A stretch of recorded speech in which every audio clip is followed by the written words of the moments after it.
tangan dengan syariat Islam. Kenapa? Karena apa yang dilakukan itu merupakan sesuatu yang diada-ada, yang tidak dianjurkan oleh Rasul, dan ini merupakan bid'ah yang nyata yang harus dijauhi. Berdasarkan bunyi hadis an Abdullah bin Mas'ud anna Rasulullah sallallahu alaihi wasallam qala ala wa iyyakum wa muhdatsatil umur fa inna syarrul umur muhdatsatuha wa kullu muhdatsatin bid'ah wa kullu bid'ah dalalah. Diriwayatkan dari Abdullah bin Mas'ud bahwasanya Rasul pernah bersabda, jauhkanlah dari kalian semua hal-hal yang diperbaharui, karena hal yang buruk adalah hal-hal yang diperbaharui. Setiap perkara yang baru itu bid'ah, setiap bid'ah itu sesat. Hadis riwayat Ibnu Majah. Oke, mantap. Silakan kita berikan semangat untuk para pembicara. Selanjutnya saya persilakan kepada yang pro untuk memberikan tanggapan. Silakan. Mungkin Anda kurang memahami tentang masalah bid'ah. Kenapa?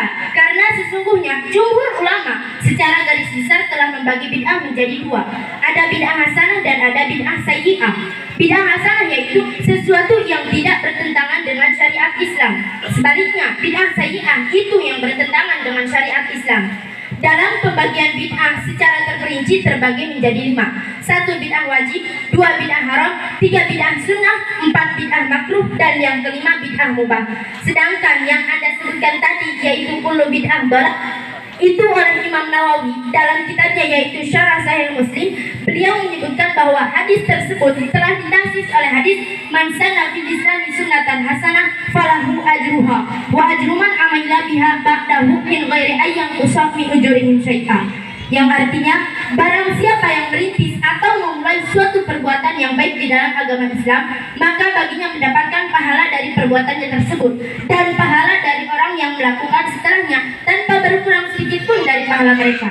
Kalau kita simpulkan berdasarkan hadis tadi bahwa tahlilan merupakan bid'ah hasanah. Mengapa? Karena dalam tahlilan itu semua unsurnya merupakan sesuatu yang dianjurkan oleh agama Islam. Cukup. Silakan dibantah atau dikomentari oleh yang kontra. Kami sangat tidak setuju kalau di dalam tradisi tahlilan itu tidak ada unsur yang bertentangan dengan agama Islam. Padahal ada, yaitu tasyabuh dengan tradisi agama Hindu pada zaman dahulu. Yang ketika ada orang yang meninggal di antara mereka, mereka akan berkumpul selama 7 hari. Sedangkan sabda Nabi, man tasyabbaha biqaumin fahuwa minhum. Barang siapa yang menyerupai suatu kaum, fahuwa minhum, maka ia termasuk dari golongannya. Maka bisa dikatakan kaum Nadir itu menyerupai orang Hindu. Mungkin apakah bisa dijelaskan kemiripannya dalam segi apa? Kemiripannya yaitu kumpul-kumpul selama 7 hari. Oke, silakan ditanggapi. Maaf, sangat tidak sepadan sekali jika saudara mengatakan bahwasannya tradisi tahlilan itu tasyabuh dengan tradisinya orang Hindu, dan Anda mengatakan tasyabuhnya dari segi perkumpulannya. Padahal Nabi sendiri bersabda, man arada dukhulal jannah falyalzam jama'ah. Barang siapa yang menginginkan surga, hendaklah menetapi jamaah. Dan perkumpulan orang Hindu dengan orang Nahdiyin itu berbeda. Kalau orang Hindu mengisinya dengan hal-hal yang berbau negatif seperti mabuk-mabukan dan judi.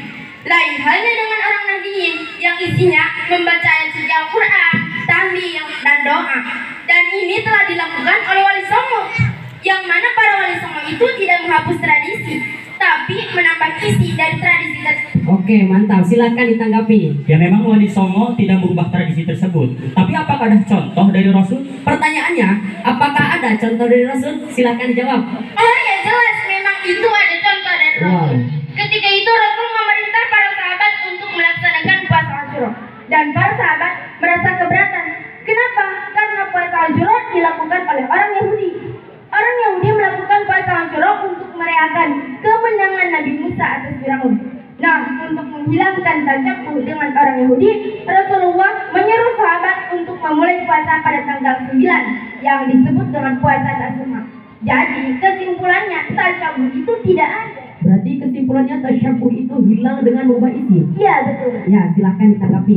Tapi kami menemukan tasyabuh yang lain yang sama sekali tidak dibenarkan dalam ajaran Islam. Karena di dalam tahlilan itu ada hari-hari yang dibuat-buat. Contoh, adanya 7 hari, 40 hari, 100 hari, dan lain-lain. Dan itu tidak ada perintah dari Nabi. Dan Nabi bersabda, Anna Aisyah qalat qala Rasulullah sallallahu alaihi wasallam, man ahdatsa fi amrina hada ma laysa minhu bahwa raddun ay mardudun. Diriwayatkan diriwayatkan dari Staisa bahwasanya Nabi bersabda, barang siapa yang mengerjakan pekerjaan tanpa ada perintah dariku, bahwa radun ay mardudun, maka pekerjaan itu sia-sia atau ditolak.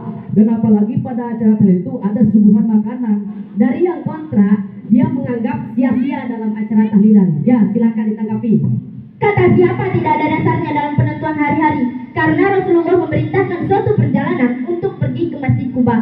Yati Masjid Kuba in kulla sabtin masyian wa kana Abdullah bin Umar radhiyallahu anhu yaf'aluhu. Rasulullah itu pergi ke Masjid Kuba pada setiap hari Sabtu. Nah, berarti Rasulullah mengkhususkan hari Sabtu. Kemudian perbuatan Rasulullah ini ditiru oleh sahabat yang sangat alim, yaitu Abdullah bin Umar. Dan dalam hal ini Hajar al-Asqalani dalam kitab Fathul Bari Syarah Sahih Bukhari dalam komentari hadis ini beliau berkata, hadis tadi sesungguhnya hadis yang baru saya bacakan itu menunjukkan kebolehan kita untuk menentukan atau mengkhususkan amalan-amalan pada hari-hari tertentu. Contoh seperti tahlil ada hari 7, 40, 100 dan lain-lain. Dan ini hukumnya boleh karena tidak ada dalil yang melarang. Tetapi kalau tadi dikatakan tahlilan itu sia-sia. Kalau dicermati dalil-dalil yang telah saya sampaikan malah itu mendukung dengan adanya tahlilan. Ya, silakan ada bantahan dari pihak kontra. Ya, ada. Tadi ada yang belum dijawab dari suguhan makanan dalam tradisi tahlil, yang itu tentu sangat bertentangan dengan perintahnya Rasul yang berupa ij'alu li ahli Ja'farin to'aman, buatkanlah makanan untuk keluarga Ja'far fa innahu qad ja'ahum amrun yushiluhum, karena keluarga Ja'far tersebut sedang terkena musibah yang sedang menyibukkan mereka. Tapi pada kenyataannya bukannya membuatkan makanan untuk keluarga mayit, malah makan dari keluarga mayit. Jadi istilahnya keluarga mayit ini sudah jatuh ke timur tangga. Oke, silakan ditanggapi. Anda mungkin kurang cermat melihat kenyataan yang terjadi pada masyarakat di Indonesia. Mengapa? Karena kenyataan yang terjadi di masyarakat kita, setiap ada yang meninggal, mesti ada orang yang bertaziah. Dan orang yang bertaziah itu membawa makanan yang masih mentah. Ketika itu diberikan kepada keluarga mayit, dan keluarga mayit mengolahnya, disuguhkan kembali kepada orang yang datang dengan diniati sedekah. Kalau Anda membantah dengan dalil tersebut, itu malah sesuai, bukannya bertentang. Oke, bagaimana tanggapan saudara dengan yang tadi? Oke, tapi kami menemukan dalam keterangan kitab Fathul Mu'in, ya sarahnya di Adatul Qalibin, di situ dijelaskan ma yaf'aluhun nasu minal ijtima'i ila ahli mayyit wa su'il ta'ami minal bid'atil munkarah. Apa yang dilakukan manusia yaitu berupa berkumpul di keluarga mayit, wa su'il ta'ami dan menjaga makanan minal bid'atil munkarah. Itu termasuk sebagian dari bid'ah yang mungkar. Ya, silakan ditanggapi dari puluhan tadi. Saudara, dalam membaca takbir itu belum lengkap. Silakan lihat di situ masih ada terusannya. Ada ilat dari bid'ah munkarah ketika menyuguhkan makan ingkana mimalik maitin. Tapi kenyataannya tidak. Yang disuguhkan itu dari para pentakjiah. Jadi ilatnya sudah hilang. Itu sesuai dengan kodiah fikih. Al-hukmu yaduru ma'a ilatin wujudan wa adaman. Hukum fikih itu selalu berputar dengan ada dan tidak adanya suatu alasan. Oke, tapi ada sesuatu yang lain dalam tradisi tahlilan, yaitu mengirimkan pahala bacaan bagi si mayit, yang mana hal ini jelas bertentangan dengan surat An-Najm ayat 39 yang berbunyi wa allaisa lil insan illa ma sa'a, yang artinya dan bahwasanya seorang manusia tidak memperoleh illa ma sa'a, selain apa yang telah diusahakannya. Jika dilihat dalil-dalil tersebut sudah jelas bahwasanya seseorang tidak bisa mendapatkan pahala dari orang lain. Oh, ternyata mengirimkan pahala kepada orang yang sudah meninggal itu tidak ada manfaatnya bagi si mayit. Ya, silakan ditanggapi. Ya memang, ayat yang saudara utarakan berikut terjemahnya memang demikian. Tapi kita harus melihat maksud dari ayat tersebut dan ayat tersebut yang tentu saja kita harus merujuk pada beberapa pakar ahli tafsir. Salah satu yang berpendapat tentang sampainya hadiah pahala bacaan kepada orang yang meninggal yaitu Ibnu Taimiyah, yang mana beberapa pendapatnya sering Anda gaungkan. Oleh Syekh Taqiyuddin Abul Abbas Ahmad bin Taimiyah, "Man taqada annal insana la yantafi'u illa bi amalihi faqad kharaqal ijma'." Syekh Taqiyuddin Abul Abbas Ahmad bin Taimiyah berpendapat, orang yang mengklaim bahwa seseorang tidak bisa mendapatkan pahala telah merusak ijma' para ulama. Kenapa? Karena ayat wa allaisa lil insani illa ma sa'a. Qala Abul Abbas, hadza mansuhul hukmi fi hadhihi syari'ah. Hukumnya statusnya telah dihapus oleh ayat wal haqna bihim dzurriyyatahum, yang menjelaskan bahwasanya seorang anak bisa masuk surga sebab kebaikan orang tuanya. Dari kitab Al-Futuhatul Ilahiyah juz 4 halaman 236. Ada yang berpendapat bahwa ayat itu kandungannya dikhususkan untuk umat Nabi Musa dan Nabi Ibrahim alaihissalam. Sedangkan untuk umat Nabi Muhammad itu bisa mendapatkan pahala dari orang lain. Karena dzalika liqaumi Ibrahim wa Musa alaihissalatu wassalam.